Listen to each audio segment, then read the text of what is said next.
Hi, everyone, and welcome. If you're viewing this on Zoom or Facebook, we just want to say that we're glad that you are here. We have over 100 people registered for this webinar, so we're going to give it a minute or two as everyone is able to log on and join. In the meantime, we'd love you to take this opportunity to introduce yourself and let us know what business or area you're representing. If you're on Zoom, you're welcome to do this in the chat box. You can hover on the bottom of the screen of your computer, click on the icon that says chat, and then address your chat to all panelists and attendees, and everyone on the call will be able to see what you write. If you're on Facebook, think you know what to do, feel free to comment and let us know that you're watching. In addition, we will have time later for questions. So if you have questions, please write them down and save them for the end of the presentation. If you're tuned in via Zoom, you'll have the opportunity to be unmuted and to ask your question. And if you're following us on Facebook Live, you are welcome to type your question in the comments area. So glad to see so many people introducing themselves on the chat. We are thrilled to have the opportunity to offer this virtual sort of networking and space for you to see who's on the call and to see what businesses are tuning in today.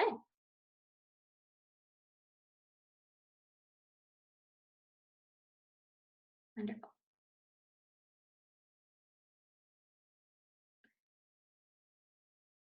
All right, I will give a little bit of instructions about those that are following us on Zoom.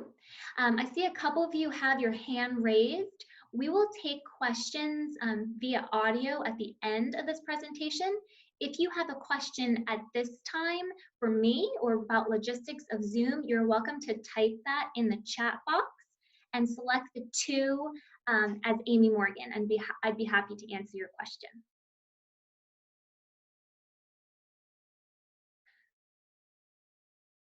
All right, wonderful. Well, we have nearly 80 people on. We still have people logging in on our webinar. If you are possibly watching this on Facebook, we thank you and we encourage you to share it with a friend and allow them to watch this webinar as well. With that, I would like to get us started by introducing Betsy Gardner-Eckford, President and CEO of the Winter Park Chamber of Commerce. Betsy, on to you. Thank you, Amy, and thank you to Tiffany Cahill and Amy Morgan, who are running our webinars every day. This is our last one of the week, but we hope that those of you who are joining us through Facebook or will watch this as evergreen content on our website will find it as useful as those of us who are here live. We are a sold out audience for Dr. Snaith today, and I'm absolutely delighted that he can be with us. The whole purpose of these webinars is to really engage our community and allow us at the Chamber to deliver on our mission promise. Our mission is to convene people and ideas for the benefit of our businesses and our community. And we've been attempting to do that through these virtual engagement platforms since the beginning of this crisis early last month. So the purpose of the Securing Your Business webinar series is to get a deeper dive into some of the more technical aspects of what we're all dealing with a sudden shutdown in our economy. And I'm pleased that we've had speakers ranging from U.S. Congresswoman Stephanie Murphy, our Assistant County Attorney in Orange County, local business owners who've shared creative innovations and solutions with us, and more. We're offering these webinars every day, Monday through Thursday, to help the business community navigate through this pandemic, and we'll be sourcing experts in the community to share information, best practice, and practical advice. So it's my privilege to introduce Dr. Sean Snaith, the director of UCF's Institute for Economic Forecasting. Dr. Snaith is the director at UCF of a nationally recognized economy team in the field of business and economic forecasting. He's the recipient of multiple awards for the accuracy of his forecasts, his research, and his teaching. He has served as a consultant for local governments and multinational corporations such as Compaq, Dell, and IBM. Dr. Snaith is frequently interviewed in international, national, and regional media, and he's been quoted in the Wall Street Journal, USA Today, the New York Times, The Economist, and The Guardian. He is a member of several economic organizations and national economic forecasting panels, including the Wall Street Journal's Economic Forecasting Survey, the Associated Press's Economy Survey, CNNMoney.com's Survey of Leading Economists, USA Today's Survey of Top Economists, Federal Reserve Bank of Philadelphia's Survey of Professional Forecasters, and Bloomberg and Reuters. Dr. Snaith holds a BS in economics from Allegheny College and an MA and PhD in economics from Pennsylvania State University. So you can see why we're absolutely delighted that someone this talented could be with us today. Please do join me in welcoming Dr. Sean Snaith.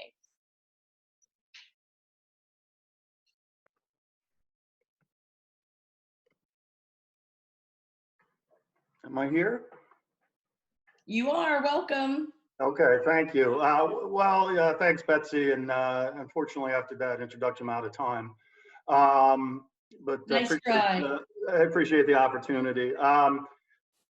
Well, there's a Chinese blessing. Sometimes it's referred to as a curse that goes something like, may you live in interesting times. And I would say that certainly applies to what's going on today with the pandemic and what impact it's had on the economy. So I'll talk a little bit about, what our current national outlook is, and then talk about what's happening in Florida, and then bring it down here to Central Florida. But obviously, the country, the economy in the United States is in a deep recession. This is deeper than the Great Recession of 2008, 2009.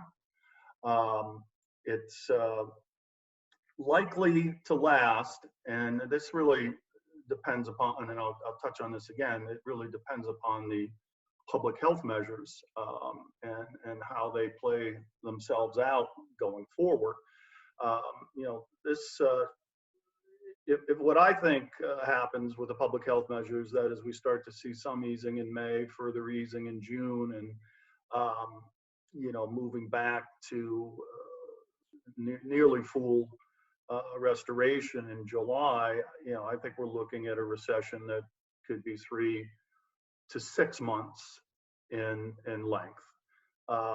We won't get the dates on that till probably a year after it's over and all the final data's in. Then the business cycle dating committee assigns the month in which a recession begins and the month in which it ends. So it may have begun in March, as the second half of that month was pretty rough, and certainly in April and May we're likely to remain in recession as well. This is an unusual recession in that it's not a function of the natural mechanisms which are at work in the economy that take place over the course of the business cycle. The business cycle, of course, periods of expansion in the economy that peak and then give way to a recession. This wasn't born of those mechanisms. This was purely a function of public health measures that basically turned the lights off in large swaths of our economy.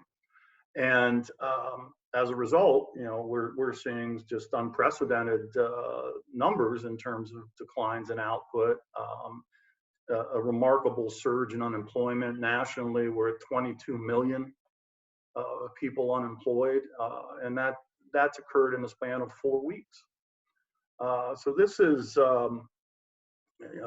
as unprecedented as you get as far as the economics of it, which is a bad thing and maybe a good thing. I'll touch on that in just a second. So this is a self-inflicted recession.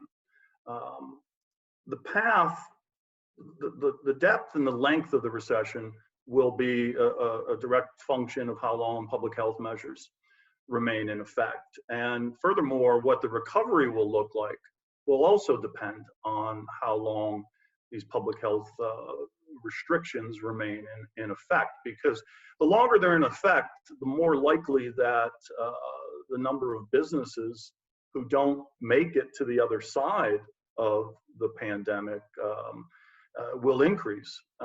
Small businesses, Disney and Delta, they'll be there on the other side, but you've got small, salons, family-run restaurants that don't have access to capital markets, that don't have, the kind of cash reserves to not have customers for months at a time and still be expected to survive. So, a lot is really riding on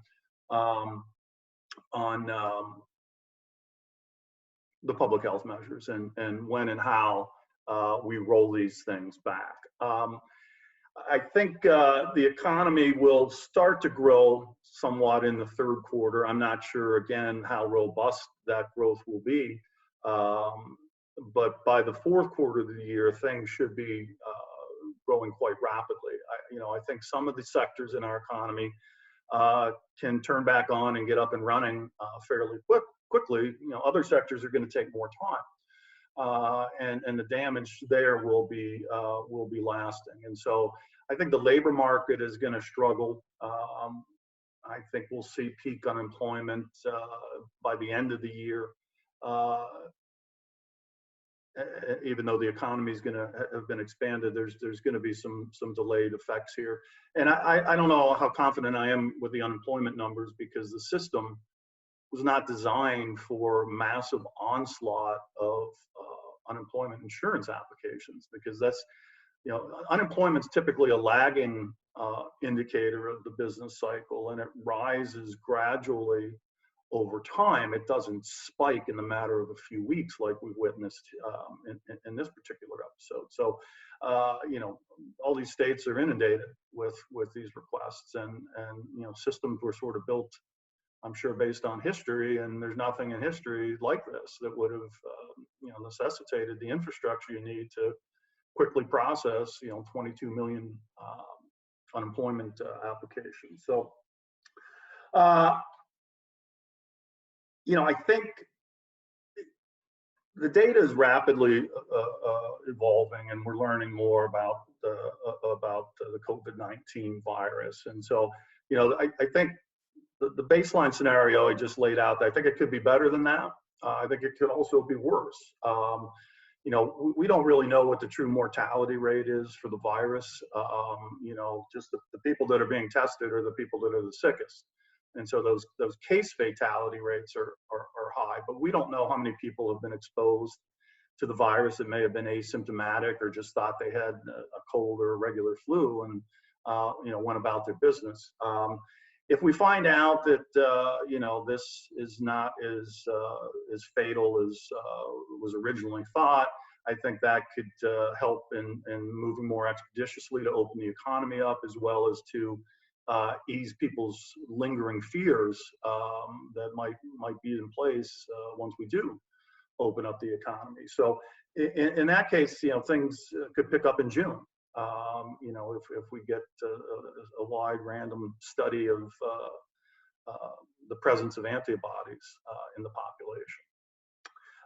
Worst case scenario is these shutdowns linger into the summer. And the nightmare scenario is that subsequently these public health shutdowns have to be re-implemented. Then we're in Great Depression territory at that point. So I mean, those are sort of the range of possible outcomes: really bad, or bad, but quickly turning around. I think that the economy is going to contract in the second quarter in the United States by close to 28% year over year. I think there'll be some growth in the third quarter, with growth starting to accelerate in the fourth quarter and into 2021. On the plus side, interest rates are tremendously low. There's been a lot of stimulus by the federal government and the Federal Reserve Bank put in place. Energy prices have fallen significantly. So these things can feed back into a more rapid recovery than you might see with a traditional recession, when it just sort of takes time for economic confidence to recover. Roll back time before pandemic, the economy was in great shape. I mean, this was one of the best labor markets in history. Certainly in Florida, unemployment was under 3%.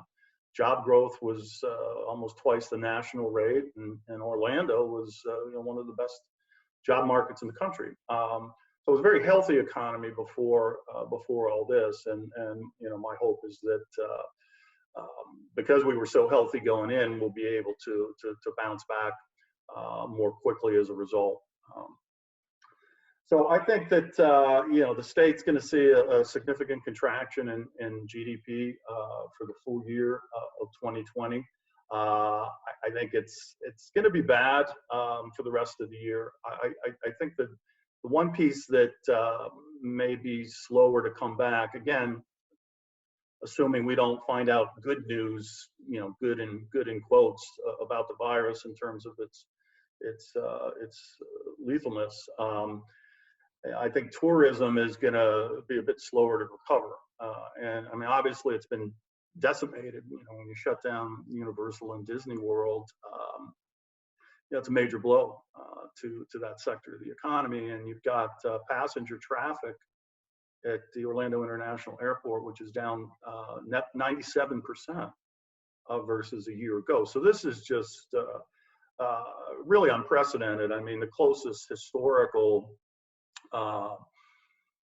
episode that you could try to gauge this from would be 9/11, but that took some time to recover from as well, and so we'll have to see. But I think it's going to be a tough rest of the year, going forward. If the fear factor continues to linger, right? I mean, I don't know how many people right now would be willing to sit in a middle seat on an airplane. Not that you're ever happy to do that during good times, but so people may be hesitant to travel. And so I think once that confidence starts to build up again, then that sector will recover at a faster pace. I think people are stir crazy and want to get out. They want to go to a restaurant. They want to go to the beach. They want to travel, but again, fear could be something that tamps that down over time. And so, but a lot of things could change. We could find some really good therapeutic treatment of the disease, fast track a vaccine, and that fear could go away. So again, the public health side of this is really driving all the economic outlook at this point, and that continues to evolve. Excuse me. I think that Florida will see payroll job losses over 800,000, upwards of a million through the end of the fourth quarter of this year, largely across sectors. I mean, obviously, some of the hardest hit sectors are going to be leisure and hospitality, retail, some elements of professional and business services, particularly business support type activities, because the businesses, there'll be fewer of them, number one, and the amount of activity that they're going to require support for is going to diminish. But I think this will touch every sector of the economy as far as job loss is concerned, and already has. And it's going to take time to get back to where we were, pre-pandemic. And as I said earlier, we were in a really good spot as far as the economy is concerned. I think that in 2020, we'll see the Orlando metro area contract by about $10 billion on this baseline forecast. I think the unemployment rate is going to get up into the double digits, most certainly, and will take some time to recover. I think there was some early thought that we could just shut off the economy and then turn it back on, and we're right back where we started. And that might have been possible if this was a 2-week or a 4-week kind of public health thing, and everybody knew it from the get-go and could plan accordingly. But you keep seeing these things slide into the future. With the theme park closures, it was originally announced to open up May 1st, and that's been pushed back. I think Disney's currently saying, you know, indefinitely closed, and so that's going to drive a lot of our region's recovery, is when, you know, when we get back to business as close to usual as we can in these circumstances. But it's going to have a pretty severe impact on the region's economy. I think we'll see a loss of payroll jobs of over 100,000 in the Orlando metro area. I think we'll see the bottom in terms of overall job loss in the third quarter of this year, before things start to pick up a little bit. Probably about 120,000 jobs lost in leisure and hospitality. I think the bottom of that is the second quarter, again, assuming that by the end of the second quarter we're starting to open things up again. State and local government, maybe a little bit of growth in dealing with this, but otherwise we're going to see job losses pretty much across the board here in Central Florida. I think there may be some elements of transportation that are benefiting, and, you know, there are some companies that are hiring, you know, because of the nature of the pandemic and these public health measures. So, you know, that's a bit of an unusual feature as well. Usually in recession, you know, you lose your job, there's nobody else hiring, because overall, confidence in economic activity have fallen. Here, this has spurred the need, obviously, for, you know, drivers and logistics peoples and shoppers and, you know, online commerce, since everybody is, you know, doing a lot of that activity from home and not going to malls and shopping centers, many of which are shut down right now. So, yeah, it's bad. I wish I could, you know, put a happy face on it, but it's going to be difficult here, certainly for the next several months, and the recovery is going to be a challenge and take some time. But I do think that you know, this will pass, and we will get back to the type of growth, you know, that we've seen historically. I think those trends aren't broken by a pandemic that's going to have at some point an end and some closure to it that will allow things to get back to normal. And, you know, people might be still using more hand sanitizer post all this, and, you know, maybe folks will, you know, wash their hands when they use a public restroom more frequently. But yeah, I think eventually, you know, things will return back to normal.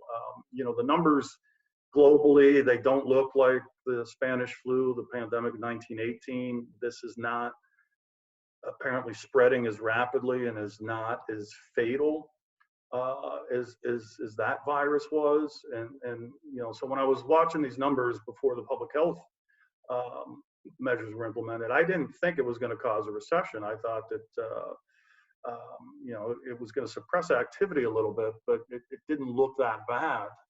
It didn't look like a pandemic that was going to cause a massive loss of life. That would be a huge supply shock. But then, you know, these various measures just, you know, just shut the economy down, and that's where the real damage lies. So, you know, what am I looking forward at in terms of trying to figure this out? You know, it changes daily. You get a new program announced. The Fed makes a dramatic move. It changes the forecast, and so, you know, we'll continue to update here, and it's gonna change over time. But you know, I think that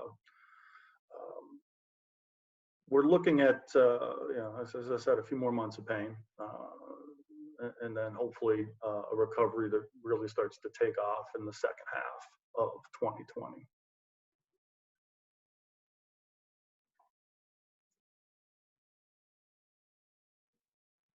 And so, moderator, am I taking questions? Amy, do you want to go ahead and open it up for questions at this time? Thank you, Dr. Snaith. You're Yes, welcome. absolutely. So we have a couple of ways that we can receive your questions. The preferred method would be if you are on the Zoom app to use the raise hand button, which you can find that on the bottom of your screen. Just click the little raise hand and it will indicate to me that you'd like to ask a question. So while we go to some of the typed questions, yeah, please get in the queue by raising your hand. And we have a couple of questions in here already. Dr. Snaith, would you like me to read them out to you? Yeah, probably, because I'll close the window or something if I try. Okay. How much do you estimate the Orlando MSA to retract by dollar-wise? In terms of the metro GDP, I think we're going to see a decline of about 12 to 14 billion dollars from the first quarter to the second quarter, and then begin to grow again in the third. Okay, thank you. Let's take an audio question. Marty, I see your hand is raised. If you unmute yourself, you are welcome to ask your question now. Thank you. Hello, Dr. Snaith. Hi. Looking forward, we will have some kind of transition in our Central Florida sectors of our economy. Do you think that tourism may become less dominating or more dominating? And what sectors of our Central Florida economy do you believe will come back and possibly reshape the economies of Central Florida? Well, I think after 9/11, it was made very apparent that having too many of our economic eggs in the tourism basket is a problem, especially when you have a shock like that event that disproportionately impacts travel and leisure spending, and this is another example of that. Even more so, even more dramatically impacting the sector. So, will it come back? Yes. People. It was one of the sectors in Florida's economy that was the first to recover after the Great Recession. Once things settled down nationally, people started to travel again. This is a little bit different because of the health and potential fear elements about traveling. But I mean, during hard times, people give up travel and vacations, but they quickly start taking them again when things stabilize. And I think this will be the case as well. I mean, I can't see a permanent decline in travel and tourism over an event like this. I mean, the scale of it thus far, to me, isn't gonna justify that kind of long-term change in behavior. That being said, this is a painful economic event, and I think coming out of it, I think we'll see, and I don't want to speak for any elected officials or people that are economic development professionals, but I think there'll be a redoubling of efforts to continue to diversify our region's economy, and progress has been made. There's no doubt about that. 13 years ago when I moved to Orlando, there was nothing where the medical city currently is. And there's other examples of that around the metro area. And so because of the growth in these other sectors, this shock is not as painful as it might have been had we not made those efforts and made progress in diversifying. But at the same time, as we were growing jobs in healthcare, professional services, tourism continued to grow.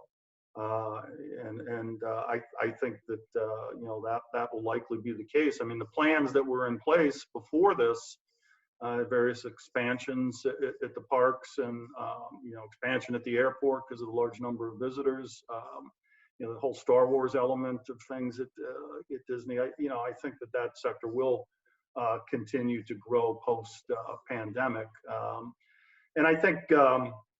There'll be changes just after 9/11. There'll be changes to how business is done, and I think there'll be an emphasis on sanitation and prevention measures. So that's going to be part of the new normal, as they like to say.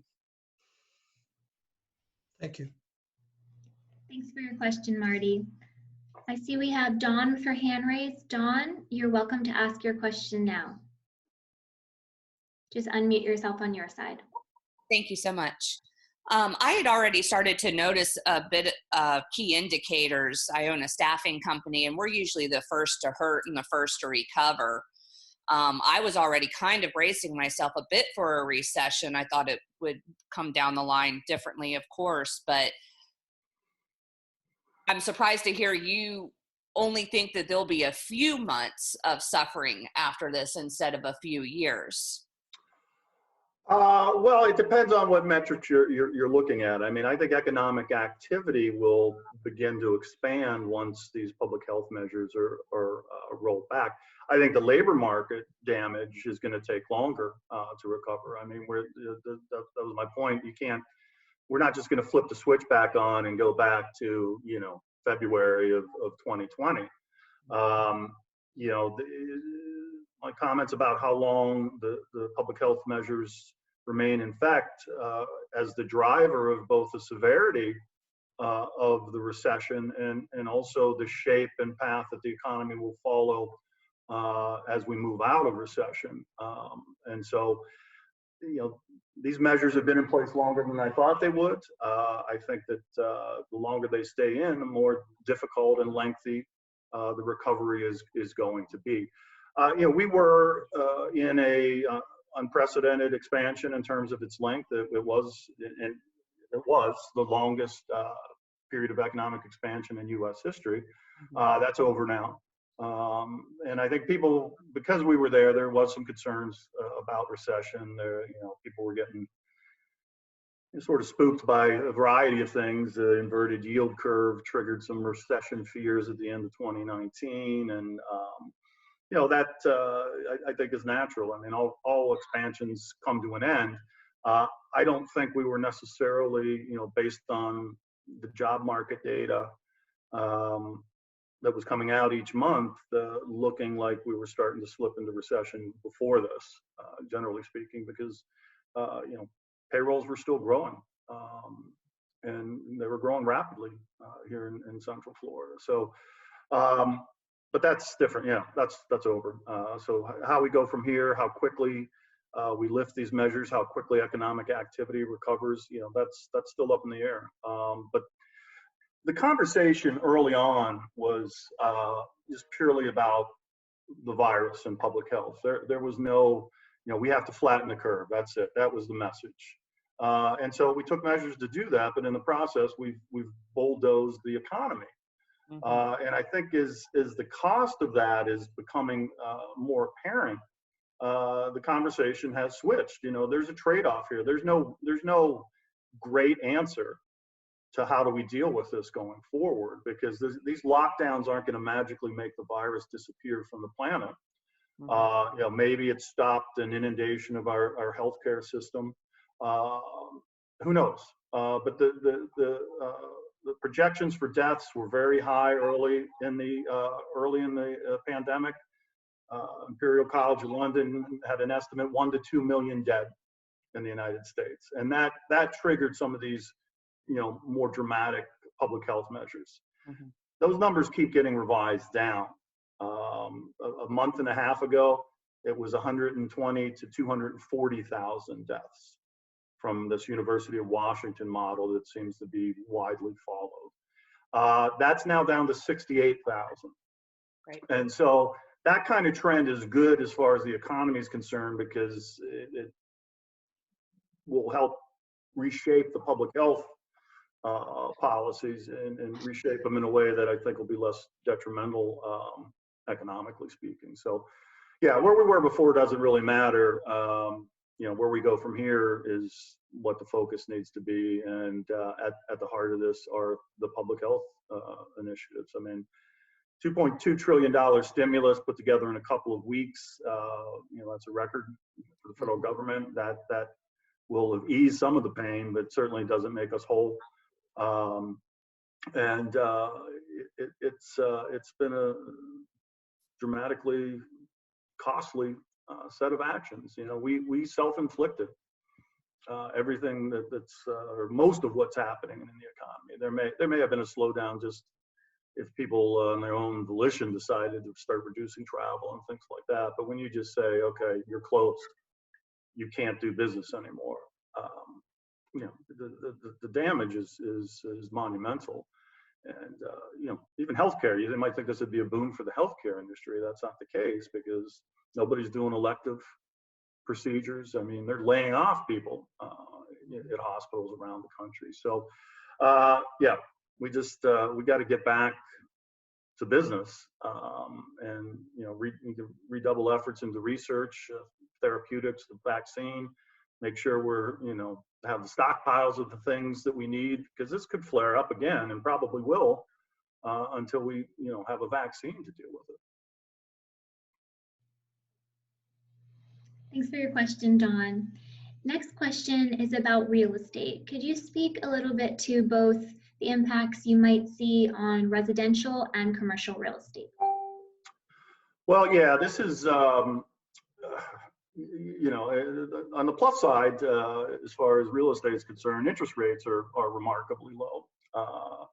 So, you know, that, again, depending on how the economic recovery plays itself out, that may feed into a resurgence in those industries. On the residential side, we were behind the curve. I mean, we were in a shortage situation. There just was not enough inventory to meet demand. And so, you know, this pause may allow for some catch up on that front to take place. But, you know, the commercial side of things, I think the problem, you know, obviously when you're shutting down retail and restaurants and other services, you know, these are occupants of a lot of these commercial properties, and they're, you know, are they paying rent? Maybe, maybe not.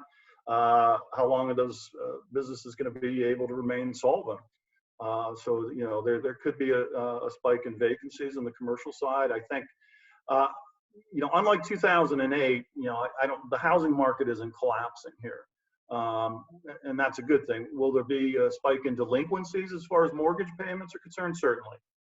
Does that translate immediately into foreclosures? No, unless these restrictions remain in place for a long time, and then that could start to spill over there. But that made the recovery after the 2008-2009 recession much more difficult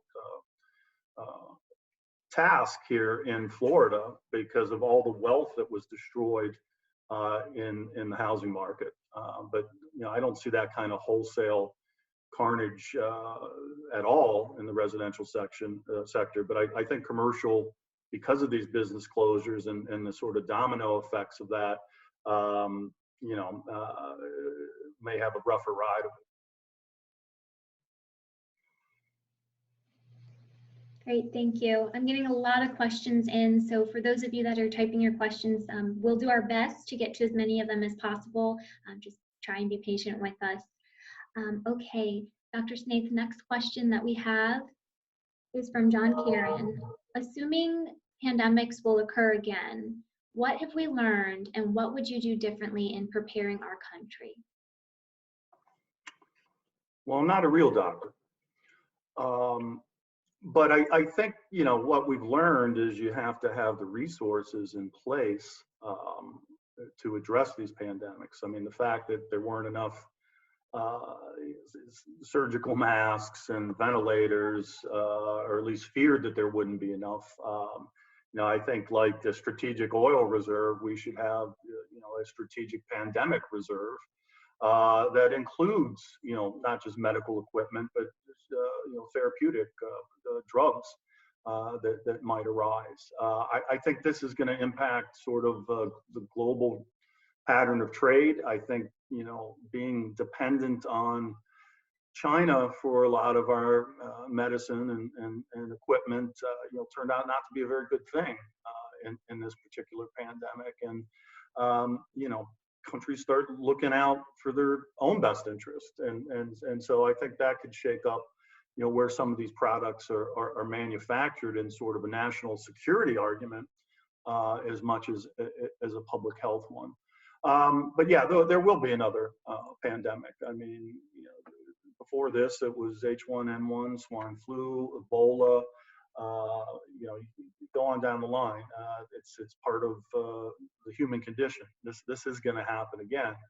And I think, you know, we have to find a way to address it where we're not destroying the economy in the process. I mean, I look at the numbers, and I know loss of human life is always tragic, but 22 million people out of work in 4 weeks.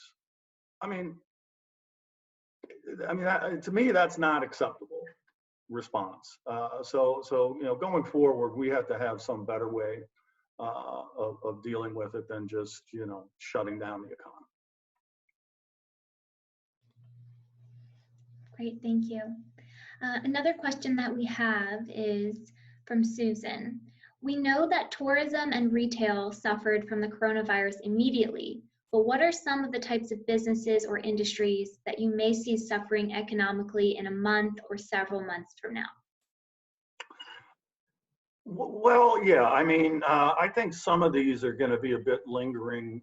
Some segments of these hard hit areas are going to linger.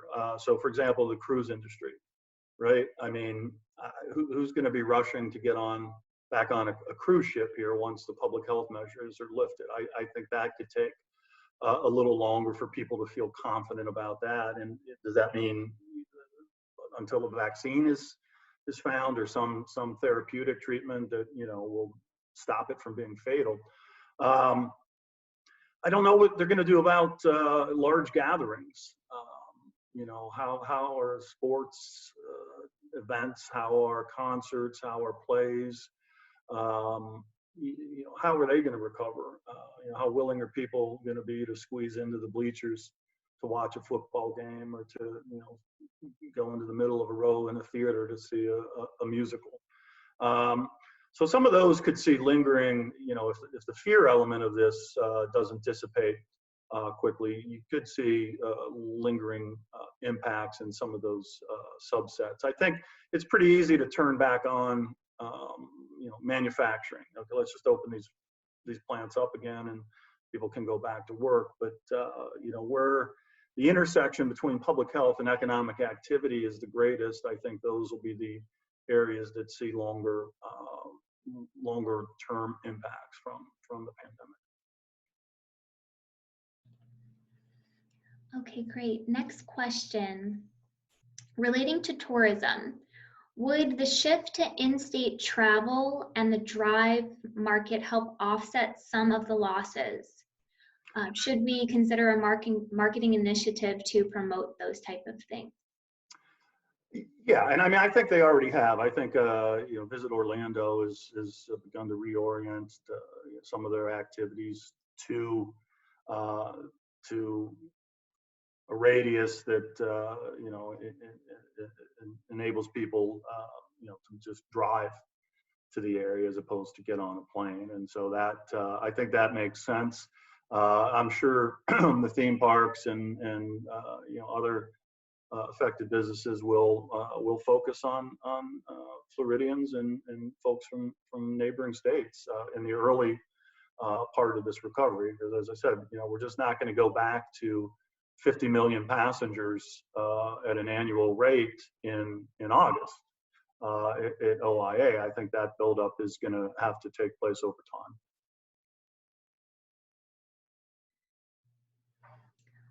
Okay, great. We're getting a couple of questions coming through about local government.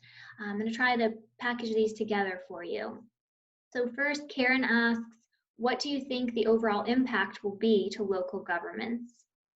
And then Marnie also asks, and well, she points out the CARES Act doesn't provide any financial resources to cities and counties. What can local governments do to mitigate the economic impact? Yeah, I mean, I think the state is going to take a pretty big blow because of the impact on sales tax revenue. You know, local governments are not going to feel the same pain as we did in 2008, 2009, because we don't have this housing market collapse as a feature of this particular recession. But some income streams to government. I mean, obviously, tourist development taxes are going to be nil because of the shutdown. But I think local government, they're already it's budget season anyway. And so their mind was already on this, and I think that they're going to have to make some adjustments. So there may be some opportunities as well to maybe refinance any debt that they have outstanding, given how low interest rates have fallen during this crisis. But there's again going to have to be some contingency plans being made, because the budget picture is a different one today than it was when we started 2020. Thank you for your answer. We have a couple more questions if you're willing to take a few more. Okay. Do you foresee a second and third stimulus package specifically for small businesses? It's possible. I mean, I don't know why Congress is out of session right now. I mean, I find that appalling. The loan facility that was originally passed has already been completely tapped out. And why they're not there voting to refund and provide more money for this is beyond me. I suspect that there will be some additional spending measures that are taking place. As we saw with the Federal Reserve, they've expanded the various facilities and things that they're doing to support the economy. And because it's an ongoing situation, I think it's probably going to require some additional action. I mean, there was some talk about playing catch up in our infrastructure deficit, which to me makes sense. One, because we need to do it, and two, if we're going to run multi-trillion-dollar deficits, let's have something to show for it at the end of the day, right? You get your check from the IRS, you spend that, that's it. There's no more stimulus. But if we solidify our electrical grid, if we expand public transport and roads and bridges, all these things that we need to do, our airports, I think that would be a good thing. I had no expectation that this was going to happen pre-pandemic, given the political environment, but maybe in the wake of it, we could see a flash of bipartisan action. And just one more question for you. What do you see as the overall effect of government revenue loss, along with the increasing debt on national and local economies? Well, I have been a bit concerned about the national debt. Pre-virus, it was over $23 trillion and rising, and we've got the demographics of the country when it comes to Social Security and Medicare, that there's this is an actuarial certainty that these programs can't persist as they're currently structured.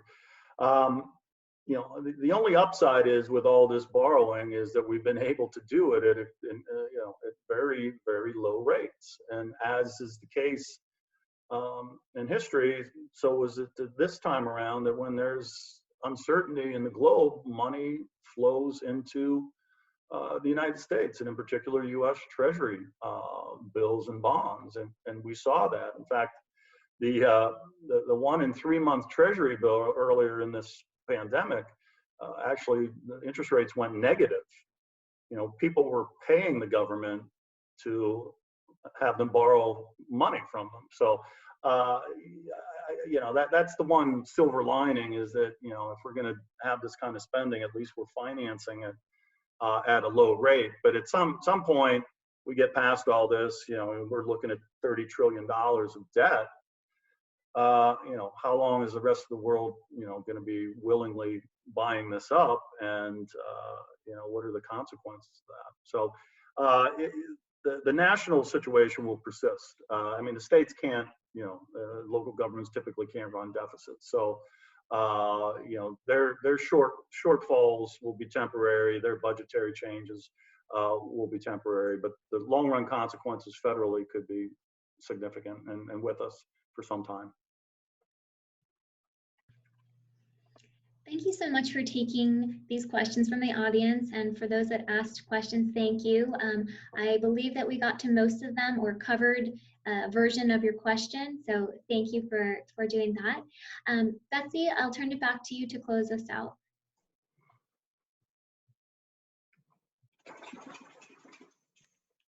Thank you, Amy, and thank you to Dr. Snaith. And we appreciate UCF and all the talent that you all bring to our community. Hopefully, you'll help be a part of the major engine of recovery that we're all looking to ramp up here shortly. Thank you for being with us today. We hope that you will join us at our future webinars next week at 4 o'clock from Monday through Thursday. We have a daily briefing every day, so you can subscribe on our website. Very simple. All you have to do is pop on winterpark.org and put in your email, and we'll make sure you get our daily briefing, which contains information like these webinars and other resources to help you navigate the COVID crisis. Please follow us on social media. We're on Facebook, Instagram, and LinkedIn. And we look forward to seeing you Monday, April 20th. We'll have Winter Park Professional Women. The topic is going to be tidying your shelter while sheltering in place. Great time to get organized. Kim Bignon is the owner of Organize You, will be speaking. And on April 21st, on Tuesday, we have Navigating Uncharted Waters During a Period of Hyper Change. And this is the Chamber's own consultant out of Washington, D.C., Michael Gelman, who's the founding principal shareholder of Fiscal Strategies for Nonprofits. So if you are a nonprofit, it's particularly a good time for you to join us on Tuesday for our next webinar, which is designed to assist people in some of the financial strategies for navigating these uncertain times. I want to thank again to my team and to Dr. Snaith for being with us, and thank all of you for spending your afternoon with us. It's a little early, but I want to wish you all a happy and restful weekend, and we'll look forward to seeing you next week. Thanks again for joining us.